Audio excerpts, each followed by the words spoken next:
Hello everyone, this is Helios Raven. I tell you how I do it, even if you don't care. And we're going to continue on with our in-depth look at the advanced rules for Battlefleet Gothic. I apologize for not putting up any videos last week. My computer, in the last couple of weeks, my computer's been acting weird where it's not been exporting videos properly. And last week was my 1-year anniversary and my girlfriend's birthday, so I was hanging out with her for the last few days. So we're back, and we're going to continue on, and we're talking about now advanced rules for the end phase, which is your hit-and-run actions. Hit-and-run actions are performed when assault boats or boarding torpedoes come in contact with an enemy base stand, or when an enemy vessel wants to perform a teleport attack. And we'll get into that a little bit later. Now, let's go over the different types. First is the assault boats. Assault boats come in, they attack the vessel, and then you roll for turrets as normal to see if you blow up any of the vessels. Any of them that make it through then perform a hit-and-run attack on the vessel, and then they are removed from play once they're done with their hit-and-run attack. With boarding torpedoes do the exact same thing where they come in and they touch the base stand. You roll for turrets, and any that are left standing are then counted as performing a hit-and-run attack instead of a normal damage point. Now, with turrets, like how we said, you can only fire at torpedoes or bombers. When it comes to, could that also work if you attack assault boats, does that mean you can't attack against bombers? And if you defend against boarding torpedoes, can you not defend against regular torpedoes? That, I would say, you'd talk with your opponent, in my personal opinion. If you attack assault boats, that means your turrets can attack your turrets can then attack bombers.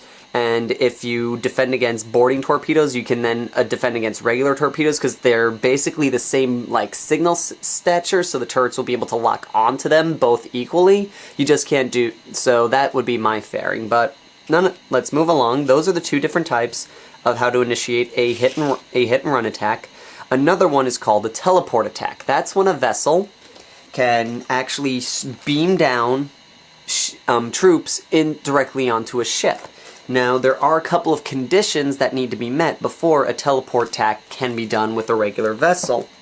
And what it is a ship may make an attack, it may do a teleport attack in the end phase against an enemy ship that has no shields within 10 centimeters, and ships on special orders and crippled ships may not make teleport attacks. So, this ship has to have, so it basically, say if there's 3 shields on this Chaos Cruiser, then it needs 3 blast markers touching it, or be suffering a shield's collapse critical damage for this Imperial Cruiser, in the Gothic Cruiser, to do a teleport attack on this Hades class. It can't do it if it's further than 10 centimeters away, and it can't do it if it's been crippled or if it's under special order. And let's see. You can also, basically, the rules don't outright say it, but it says only large ships can do this, so essentially only cruisers and battleships and grand cruisers can make teleport attacks. You can't really do it with your escorts. They don't have enough manpower or energy and able to produce a teleport signal onto the ship. And the reason the shields need to be down is that basically the shields bring up interference that makes it basically impossible for them to get troopers over. And let's see. And therefore, let's see. Also, there's thing is escorts and defenses with only 1 damage point left cannot. Let's see. They can disable weapon is commanded. There's more manpower. Disable the weapon batteries of a battleship than it does a destroyer's. Therefore, escorts and defenses with only 1. And defenses with only 1 damage point left cannot make teleport attacks. In addition, a ship can't make a teleport attack against a target with more hit points at that point in the battle than it has itself. So if this Hades class cruiser has 4 hit points and this Gothic class has 3 hit points, then he can't perform the teleport attack, because the Hades has more hit points, which means it's not under much damage, so it doesn't have to use, it's basically has more manpower backing it, whereas this one has less manpower, so it can't really afford to send troopers over. take on the attack. And a ship may make only one teleport attack each turn. For each teleport attack, make a hit and run against the target ship. So basically, it can't do, if there was two, like if there's two Hades class, like if there's two, let's see here, he's unpainted, but who cares? If there was two ships like this, the Gothic class couldn't make a teleport attack against both ships. It had to do it against one of them. But in turn, this guy can do a teleport attack on him, and he can do a teleport attack on him as well, as long as the requirements are met. Oops. And so that is basically the general universal rules with teleport attacks. And now let's go into actually hit and runs. Hit and run attacks are made by the assault crafts, teleportudes, or other ships. And ships that cannot be boarded, such as chaos vessels with the mark of Nurgle, are not automatically immune from hit and run attacks. So basically, just because you can't be boarded doesn't mean you are immune to hit and run attacks. So a Nurgle, a ship that is, so ships that can't be boarded can still have hit and run attacks performed on it. And fleets that benefit from a +1 bonus to their hit and run attacks roll attacks roll a 2 to 7 on the d6, meaning they will never fail to inflict some critical damage on their target. So if you have any bonuses of at least +1 to your hit and run attacks on your army, you basically automatically pass no matter what. And so the way a hit and run attack is resolved is you simply roll a d6. You roll a d6, okay, and on a score of a 1, the attack fails. On a 2 or more look up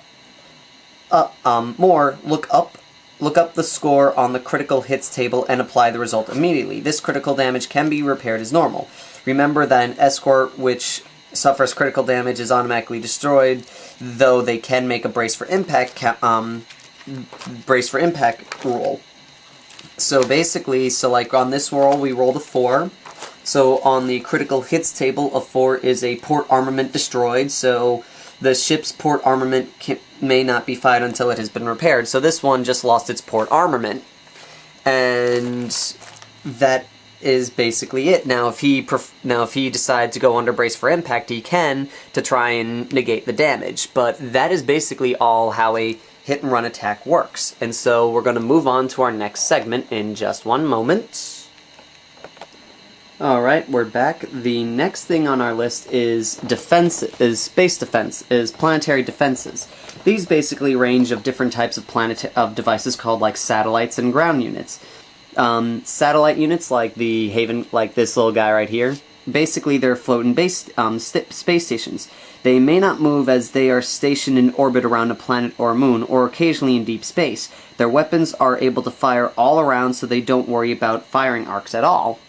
And there's ground units, which basically protects a planet from spaceships getting close enough to send troops down to the surface. These anti-ship weapons are unable to move because they're concealed in a deep underground silos. For their protection, ground units are limited to a single 90-degree firing arc extending up from the planet's surface. So basically, like, just for argument's sake, with, here, let me get a... So, like, from the ground, you would basically place the tip of the firing arc down on the ground, like here, and that's the firing arc that it can shoot at. And that's only really for low-orbit games, which we'll talk about later on. And their different weapons and such are really depending on which type of category you do. In the rulebook near the back, they do have a list of different, generic space stations and ground force stuffs. And their point costs and such are really decided upon the mission that you're doing. Usually that will be explained more in the mission section of the rulebook, which we will not go over, because that's more of a general specific rules, and these are more universal that we're going over. And they have some special weapon rules. They may only the satellites and ground units are targeted using the defense column on the gunnery table. So like say this guy right here, firing at this Hades class, firing at this Eldar Haven Spire. Since the Haven Spire counts as a defensive unit, it would use the defensive table on the gunnery chart to attack them. And they may only use the reload ordnance special orders and are considered to be leadership 7 when testing to see if they reload. They also use the normal leadership value of all other leadership tests. This normal leadership value for all other leadership tests. When blast markers are removed in the end phase, remove an extra d6 markers from those in contact with each satellite or ground unit. Whenever rammed, roll their full number of dice as if rammed from the front. So basically, say if there's a blast marker or two on this guy, you would then roll an extra d6 after you've rolled your regular d6 to remove extra blast templates from either satellites or ground forces. When a ship decides to ram a satellite, you treat it as if it was being rammed. It's ramming the front of a ship, so it takes its full total of hit points. The station itself rolls its full hit points as its strike back. With some larger defense platforms, such as space stations and the huge black explosions, has multiple hits. When it comes to taking damage, those work just like capital ships. They suffer a critical hit just like capital ships and get crippled once they have lost half their damage points. If a defense with multiple hit points is reduced to 0, roll on the catastrophic table. However, defenses never drift, they always remain in place. And that is basically all there is really to talk about with planetary defenses. That's all the time I have left for today, so until next time, this is Helios Raven, signing off.